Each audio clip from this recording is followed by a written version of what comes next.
Olha lá, o nome do local, né? Então, agora a gente falou das circunstâncias não materiais, essas são circunstâncias materiais, tá? Bem material, o local, né? O nome do local, lá pelas Santas, é Theatron. Theatron é um substantivo que vem de theaomai, do grego, que é um verbo que quer dizer ver. Ou seja, etimologicamente é o lugar para ver. Qual é o verbo latino que quer dizer ver? É o verbo spicere. De spicere, você tem speculum, que é o lugar onde você se vê. Speculum, speculio, espelho. Tá? Espelho. Mas você tem também espetáculo. Espetáculo. É algo para ser visto. Tá? Então, theatron, palavra grega, a essa corresponderia a palavra latina spectaculum. Tá? É o lugar onde você vai para ver. Por quê? Porque é um texto que vai ser recitado, a gente até disse na segunda-feira, não só recitado, mas cantado. É um texto, e texto é para o ouvido.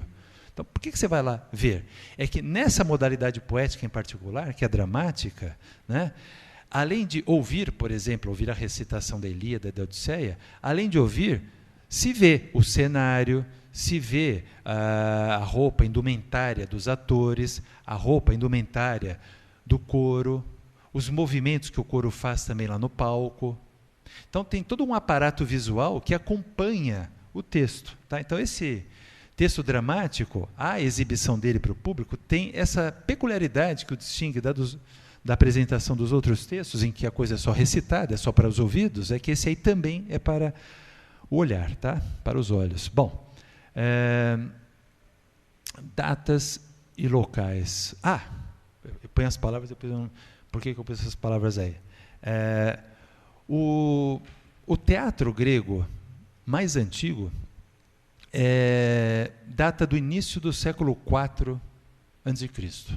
É o Teatro de Atenas, que é a cidade mais importante em que havia as festas religiosas e os concursos dramáticos mais notáveis e admirados. Falamos em particular daquela festa que mencionamos na segunda-feira das grandes Dionísias, as Dionísias urbanas, né, celebradas lá no equinócio da primavera. Né. Então, atentou para a data? Início do século IV a.C.? Os grandes tragediógrafos, né, que sobreviveram, cujos textos chegaram até nós, são três: Ésquilo, Sófocles e Eurípides.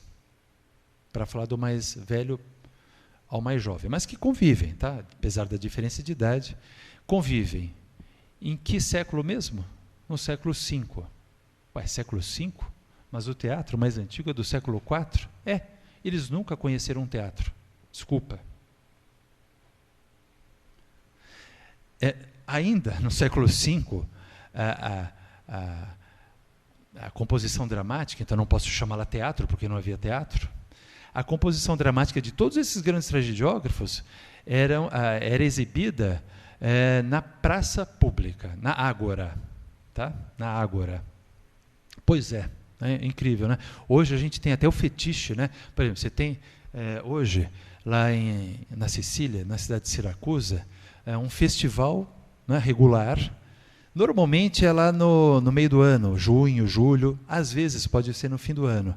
Em que no teatro de Siracusa, né, que se mantém, está lá preservado, né, se apresentam tragédias, e não raro tragédias antigas. Então é um fetiche, você de repente se sente ali, uau, agora sim, né, eu estou assistindo a uma encenação de uma peça de Ésquilo, né, exatamente como os gregos assistiram. Não, justamente eles não assistiram assim, porque Ésquilo nunca foi apresentado lá na origem num teatro. Curioso, né? Bom, mas é isso. Quanto às datas.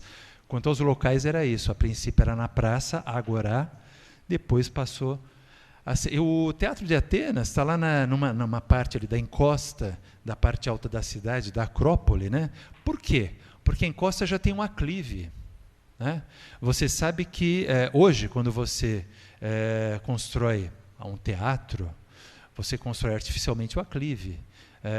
Uma arquibancada de um estádio de futebol, um estádio desportivo, você constrói artificialmente o aclive. Eles recorreram à encosta da Acrópole porque o aclive já está dado pela natureza. Claro, eles esculpem ali, né, porque eles precisam de um aclive numa certa... Mas, assim, o aclive já está dado digamos, pela natureza, ele vai ser modelado de alguma maneira, né? Mas, como você bem sabe, não tem parede, nem tem teto, né? Só se usa o aclive da montanha para se fazer o assento, para se fazer arquibancada, se você quiser, tá? E ali no primeiro degrau da arquibancada, são muitos degraus, né? Tem uma parte plana que é o palco. Esse palco, olha lá, ele se divide nessas duas primeiras partes, esquené e orquestra. Esquené dá em português a palavra cena, tá? E orquestra dá em português a palavra orquestra. Cena, tudo bem, nos faz pensar em teatro. Orquestra não, nos faz pensar em música. Mas aqui não, já explico, tá? Por ora, tem duas partes do palco. Uma que é a cena, onde intervêm os atores. E tem outra que é a orquestra, onde intervém o coro. Então, tem um lugar do palco que é retangular, que é a cena.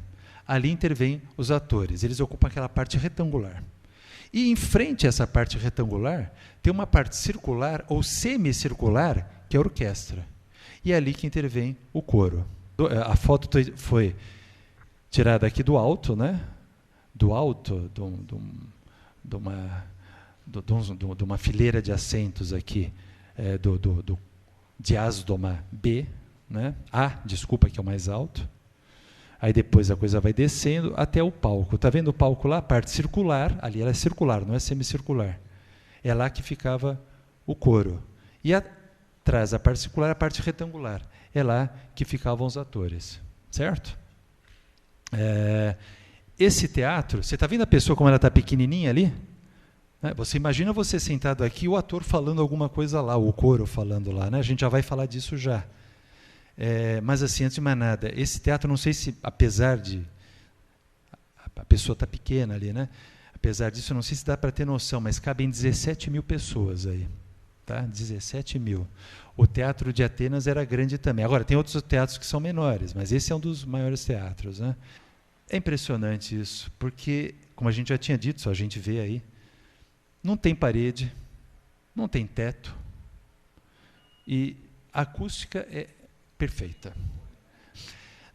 Até o século XIX você podia falar durante as apresentações, tá certo? É só modernamente, contemporaneamente que a gente não fala. Mas não, é acústica, é uma coisa impressionante. Os dois ali sussurrando, o cara que bateu a foto aqui, ele ouve. É isso que eu quero dizer.